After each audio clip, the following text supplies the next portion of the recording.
บายดีเนาะทำต้มมันนี่ก็มาผมกับเช้าลาวเก่าเนาะมันนี่เช้าลาวมีเมนูตำมะหุ่นในเช้าเลยนะทำต้มนี่เนาะวันกินกับข้าวทำต้มนี่กินกับเส้นเนาะเส้นหมี่เนาะเข้ากันลายเนาะกินกับตำมะหุ่นเด้อกินกับเช้าลาวได้ทำต้มเด้อกินกันอยู่2 คนเนาะทอด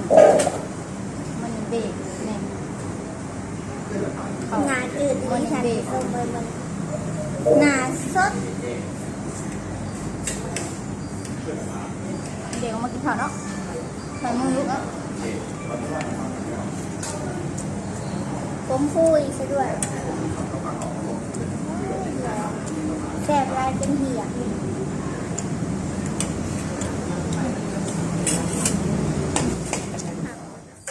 มาเดินทางต้มกินกันเนาะนี่ตำหุ่นแซ่บเลย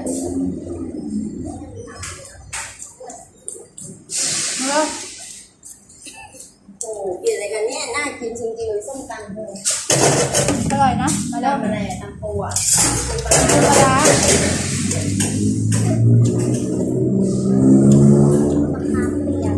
แม่อีกหลาย แซ่บแล้ว พอเชียวหน้ามันจะหน่อยเขียนมั้ง ทำนี่บอกเอาอ่ะ เป็นถ่ายโชว์อยู่เลยก็เอาผ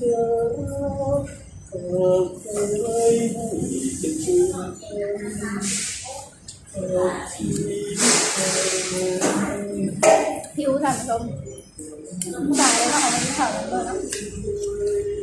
เอาหน้ามันก่อน ปูปลาร้าคืออะไร สดี น้ำปูปลาร้าเป็นกับเส้นแม่แซ่บหลาย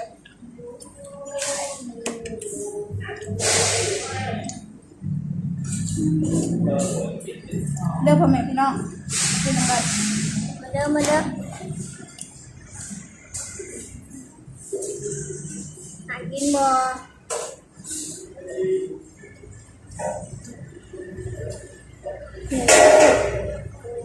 กิน2 คนเราไม่เขาไปกินน้ำแล้ว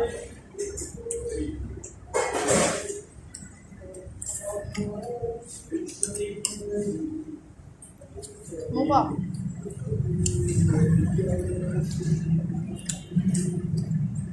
แก่เดินไปเดินมา มีน้ำซุปน้ำแช่อยู่เลยมีน้ำซุปบ่เห็นดอกแล้วมันจะกว่าไปอีก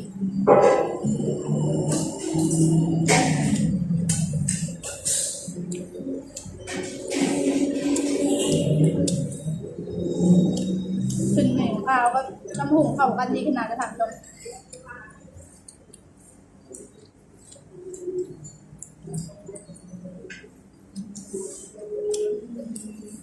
อยู่จนเสร็จ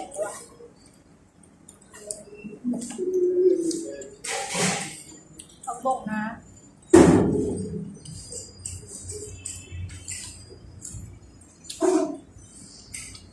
นุ่มหวานบ่มันเอามา อย่าง บอกทาง บอกอิ่มมาบอก แคบไม่ใส่มีปลามันติดสีดีมันจะแคบตอนนี้กำลังกินแค่ไข่ต้มมันมีความกินแค่ไข่นะ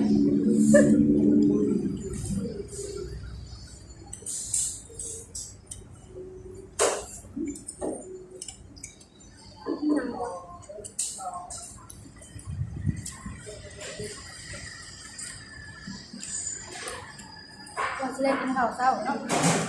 ตอนนั้น10 โมงเกิดงานเราไปแล้ว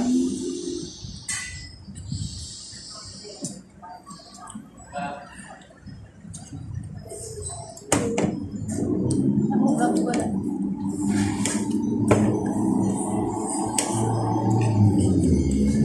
ทำเองเนี่ยโหเต็มชาร์จฉันจมเลย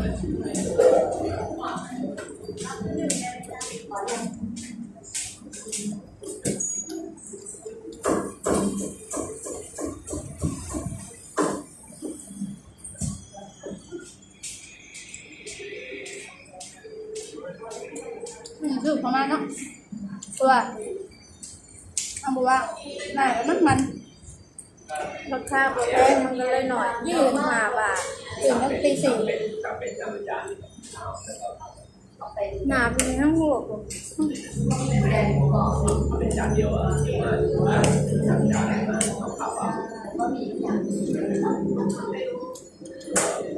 มาสดได้หมด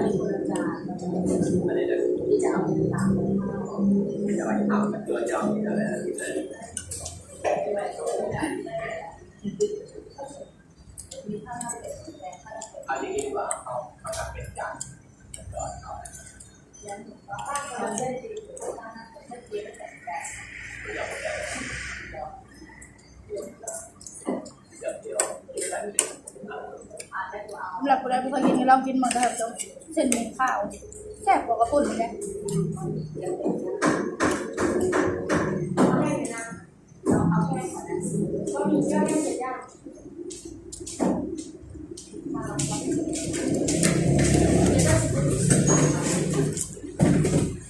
นี่น้ำซุปเบิ่งในห่วงนะ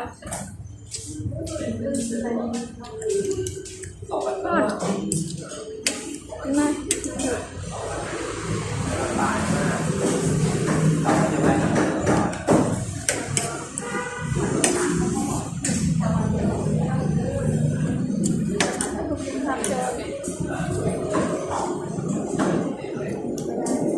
กินแบบชงมุกเลยเนาะยุบ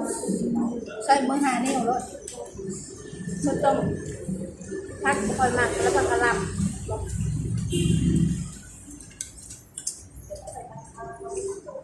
พักบุ้งซ้ำก็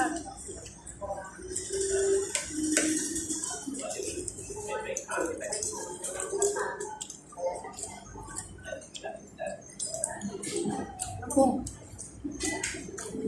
เนื่องหมักกินหมักเล็ด ยังบวบจะมีปีกเลี้ยงเนาะ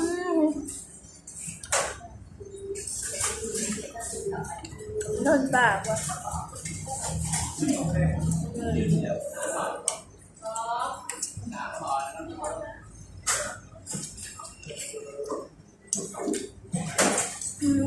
วันไหน บริกินข้าวนะครับจมเนาะกินเป็นเส้นหมี่แค่เนาะเบิดมาละเรือได้ขวดสำหรับคลิปนี้เราเล่ากับพอโตแค่สำเนียงนะคะทุกท่านให้มันอย่าลืมกดไลค์กดแชร์กดติดตามและกดสั่นกระดิ่งเป็นกำลังใจให้เราเนาะ